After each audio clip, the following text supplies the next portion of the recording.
So, mga nakarang araw, may sakit nga pala si Baby JD. Sobra siyang sinisipon, inuubo, tapos pinalagnat. So, napakahirap tandaan kung may dapat pa siya inumin ng gamot, kung kailan ang check-up, kung kailan ang gamot, kung kailan paubos ng gamot. So, dahil doon, nakagawa ako ng isang app. Ito ang Health Tracker app. So, papakita ko sa inyo kung paano ito gamitin. So, ito na yung bago nating app, Health Tracker app siya, na ginawa ko. So, ngayon ipapakita ko sa inyo kung paano gumagana, kung paano siya gagamitin. So, buksan natin, Health Tracker app. So, yan. Kailangan natin mag-sign in sa Google. Yan ang una nating step. Kasi, para ma-synchronize yung data, if ever may kamag-anak kayo, or yung mismong magtitake ng gamot, or asawa nyo, anak nyo, or may caregiver man kayo na gusto nyong ilagay dun sa family, mag-synchronize yung data. So, sign in tayo sa Google. So, ang sunod na step ay mag-create tayo ng family. So, lagay natin is Joe family. Yan, create natin. So, yan, may Joe family na tayo. So, ang next step natin is add tayo ng member. Pagpalagay ang ilalagay natin na add member ay si Baby. So, lagay natin si Baby Ja. So, main group, select natin Joe family. Lagay natin blue, siguro color team para mas maganda. Pwede tayong mag-upload ng photo if gusto natin may picture si Baby. Para yung tao, para mas mapanood na rin natin matandaan. So, save member natin. So, ayan na, lumabas na siya. Ja. So, after nun, click natin yung Ja.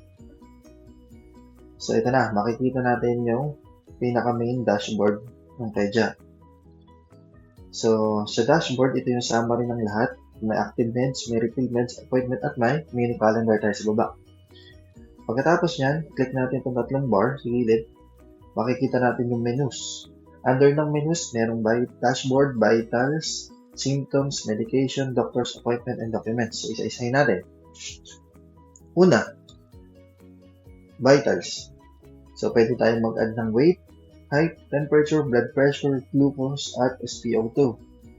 So, yan yung sa vitals. So, pangalawa ay symptoms. So, yun, pwede kang mag-add symptoms. Pwede mong isulat kung ano yung ilagay mo symptoms. Kung headache, yan. Kung gusto pa maglagay ng note, pwede naman. Kung ayaw mo, pwede hindi na. Pwede ilagay mo save. So, yun, lalabas na dyan. Lalabas dyan kung anong date, kung anong time mo ni-input, at kung anong symptoms. Yan. So, yun, ganun yan. Tapos, ang sunod natin ay, before tayo mag-on sa medication, sa doctors at saka, dupunta muna tayo ng doctors. So, doctors. Pwede tayo mag-add ng doctors. Pwede natin pangalan sa doctor. Kunwari natin ay Dr. Joe. Dr. Joe. Pwede natin Joe. Tapos, specialty niya, pangalan siya pediatrician. Yun na, para rin. Tapos, ito ay Joe's Clinic. Pwede natin Joe's Clinic.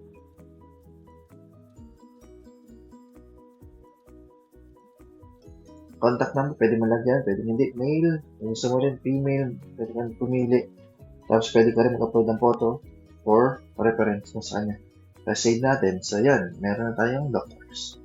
So, yan, sunod natin appointments. So, sa appointment, add tayong appointment. Pwede natin ilagay sa check-up. Appointment title, check-up. Lagyan natin for headache na rin. Ayan. Select natin si doctor. Mamili tayong mga nilalagyan natin doctor. Si Dr. Joe. Hospital. Hindi siya na-automatic.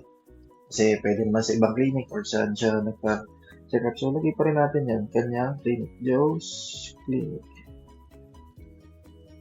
Joe's Clinic. So, date at time. Repeat ang date na. Lalagyan natin na bukas. Tapos, oras. Siguro, lagay natin ng 8 p.m. Yan. Tapos, okay. Pwede tayo maglagay ng reminder kung exact time at 1 hour before. Tapos, pwede rin tayong, ito naman, yung prescription niya, if ever pagtapos na kayo magpa-check up sa kanya, pwede nyo ilagay yung prescription na inano niya within that appointment. So, mas maganda yun. So, save natin. So, ayan na. lalabas na yung check-up for headache. Tapos naman yan, sunod na tayo sa medication. So, sa medication, kapag may pinaano sa inyong gamot. So, yun. Ang unahin natin is, lagay natin add medicine. Lagay tayo ng brand name. Katulad dito, Adol. Yan. Tapos, ang component niya is paracetamol. Paracetamol kasi sunod niya. So, ang dosage niya is, pagpalagay natin na 5 ml. Tapos, pagpalagay ng doctor, si Dr. Joe. Nakalagay siya is syrup. Tapos, lagyan natin kulay red. Kasi kanina kulay red yung color ng bottle. Yan yung magiging icon niya. Pwede naman, kung ayaw nyo gumamit ng icon, pwede rin kayo mag-upload ng picture. Pwede nyo picturean yung mismong gamot para at least mas detalyado at mas alam nyo na yun yung gamot para doon. So, in-next natin, when will you start taking this? Kumari, pinrescribe sa akin siya ni doctor after ng check-up natin. So, lagyan natin na 31. Bukas, next natin, kumari, twice a day. Lagyan natin twice a day. So, what time? Lagay tayo ng oras. Kumari, sa umaga, sa umaga, alas 8 ng umaga. Tapos, hapon, lagay din natin. Kumari, alas 8 din ng gabi. Alas 8 din ng gabi. Yan. So, yan.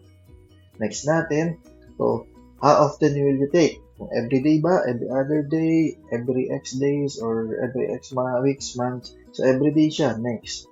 Tapos, treatment duration. Gano'n ba katagal? Ito, lagay natin ang kunwari ay 2 days. Next natin. Current stock. Ito ay kung malalaman ninyo if ever na may stock pa yung gamot nyo. So, dito makikita kung kunwari ang current stock niya is 10. Kunwari, may 10 lang ako. Hindi po to tunay yung mga nakasulat ko. Is assumption lang para makita nyo kung ba nagwana. Tapos, gawin natin 5. 5 ang current result nyo. Kunwari pala, isa na lang. Kunwari, isa na lang yung gamot ko. Tapos, yung refill threshold, yun yung ilalagay nyo na kapag less than na doon, kapag umabot na doon yung bilang ng gamot nyo, mag-notification na sa inyo na kailangan nyo na mag-refill. Lalo na pag sa mga maintenance natin na gamot, yung pang matagalan na gamot, at least alam natin kung ilan pa yung tira at kung kailangan na ba natin mag-refill. So, next natin. So, ito na yung icon. Yan na yung kanyang mga oras at yan na rin yung kanyang description. So, save medication natin. So, yan na yun. So, pagkatapos nyan, ang huli pang natin ditong menu is documents. Dito sa documents, pwede kayo mag-add ng kung anong documents. Pwede nyo lagay nyo, kunwari, result ng check-up nyo, kaya result ng, kunwari, mayroon kayong ECG. Yan, date. O, kunwari, nagpa-ECG kayo ng 31. Tapos lagay nyo, sinong doctor nun? Si Dr. Joe. Tapos ang clinic ulit. Yun, Joe's Clinic.